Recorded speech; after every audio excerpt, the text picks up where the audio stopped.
Brodes Media.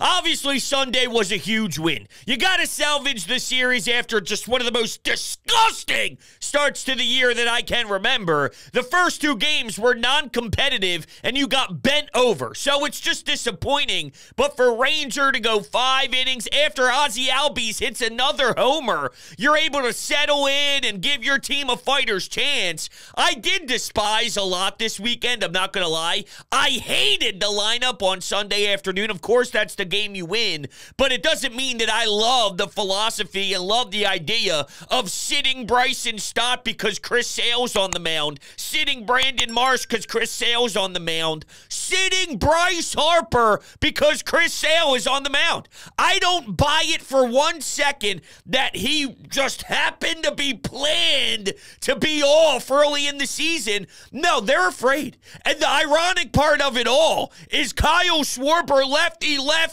bomb! Piss missile to right field is what got this team on the board early. But I thought left-handed hitters can't even sniff Chris Sale. I thought left-handed hitters don't know how to hit left-handed pitching. I think it's embarrassing, and I despise the fact that you roll out a combination of Sosa, Pache, Rojas. Like, I'm supposed to sit here and give Rojas a standing ovation for beating out a double play. I'm sorry, that's not the bar for me. But you ended up winning the game, and that's the most important part, especially when you were dealing with some levels of adversity. Nick Castellanos gets gunned out at second base when there was no reason to apply pressure to try and grab an extra bag anyway.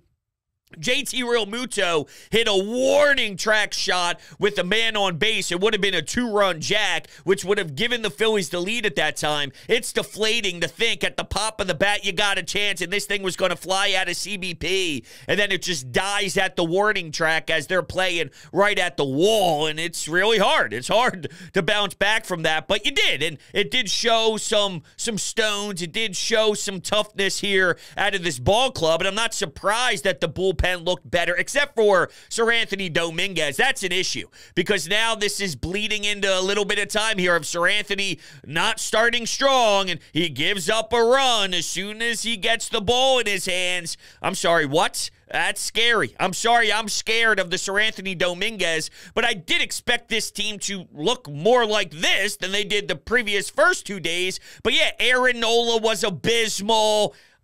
What are you going to do? He took the ball, and now we're in a predicament where the second game of the season, Rob Thompson is asking Aaron Nola to eat a couple more innings because they don't want to tax their bullpen, yet you're pulling Ranger Suarez at 83 pitches after 5. And I do believe that that is significantly different than 89 pitches after 6 because the length matters to me. Getting that one extra inning out of Zach Wheeler, that satisfies me. I would have liked to get one more inning out of Ranger Suarez at 83. Ultimately, Hoffman did his job, and he looked great doing so. That dude's a weapon. I mean, that guy is no joke. Hallelujah that we have him in the pen and someone we can really take pride in because he's gross.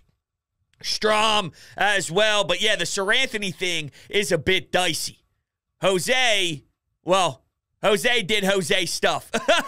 when Matt Olson is up against him and you see the ball go 10,000 feet up in the air, you wonder, please, okay, all right, that wasn't much. That wasn't much. But it's just the launch of the ball hitting the bat, and you go, oh, come on, no, and you're able to breathe for half a second there. One of the reasons, though, that I really hate the idea of not having Bryson Stott play today is why are we not letting him go lefty-lefty when he hits Max Fried, who can't make it very deep into the game at all? You get to him, it's a 3-1 count, you get super lucky because Nick Castellanos gets a ball right down the middle of the plate on Saturday afternoon, so it keeps an inning alive. Bryson Stott goes the other way with it, lefty-lefty. It's lefty-lefty. Bryson Stott deserves to play Every fucking day. And I believe the same applies to Brandon Marsh. You don't give up what you gave up for Los Angeles or gave to Los Angeles for Marsh and talk about how much you think you can really rework his entire swing. Have him do it and then ask him to play half the time for guys that don't have the ceiling that Brandon Marsh has. Rojas does not have the ceiling offensively. Pache does not have the ceiling offensively. What are we doing? What are we doing? I despise their approach with some of their young bats right now. Brandon Marsh is young, and he's an everyday player, and they're not allowing him to do that. That irritates me like no other. You're limiting his capabilities. He has a ceiling. Let's say his ceiling 1 out of 10 is a 10, of course. Well, you're only letting him get to 7.5 or 8. Because you're not even giving him opportunities to continue blossoming at this craft where, of course, there'll be bumps and bruises along the way against left-handed pitching, but it's not as if it's impossible. And Bryson Stott, I just know that he can.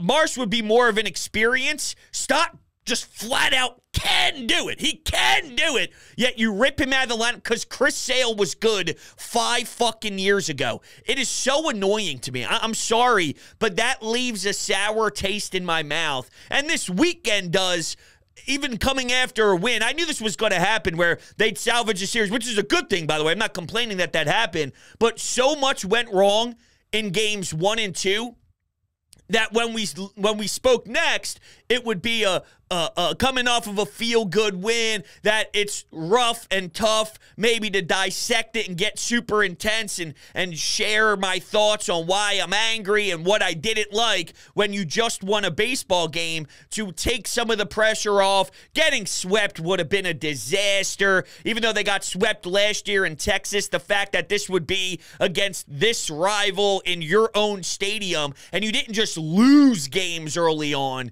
you got so beat down badly that you're getting, guys are leaving, women are leaving the ballpark because the score is 17-3. I'm just saying, these are the type of scores you look at the box score, 26-4. Oh, it's 31-4. And Aaron Nola threw 4 innings. I mean, no.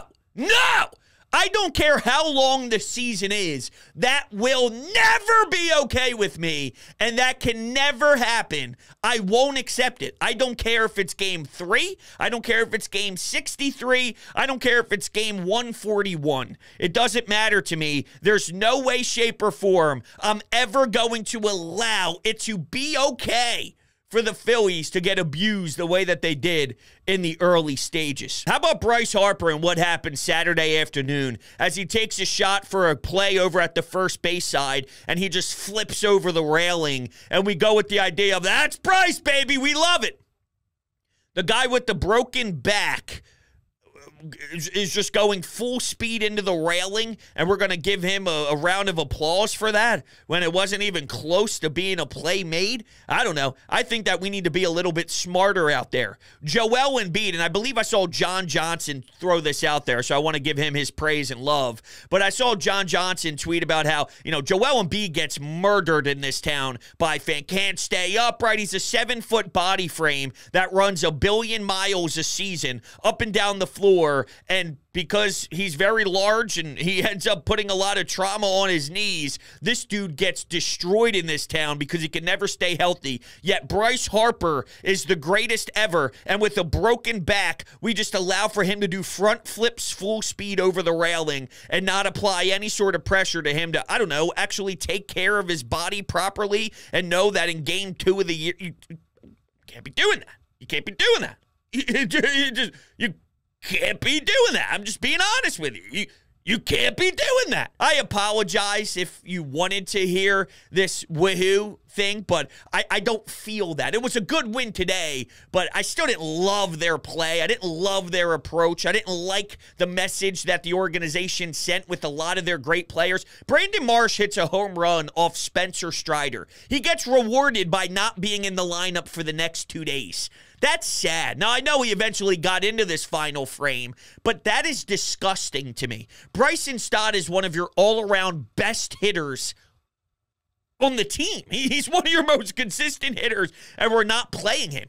Dumb. in Game 3 of the season. Dumb. That pisses me off more than just this one win in a standalone conversation, because one is more of a bigger issue problem that I feel is going to continue. And I told you, just with the idea of Whit Merrifield and this and that, Stott against lefty, they're going to do it. And it's sad, and I won't stand for it. So if it bothers me, I'm going to let them know it bothers me. And this is me explaining that.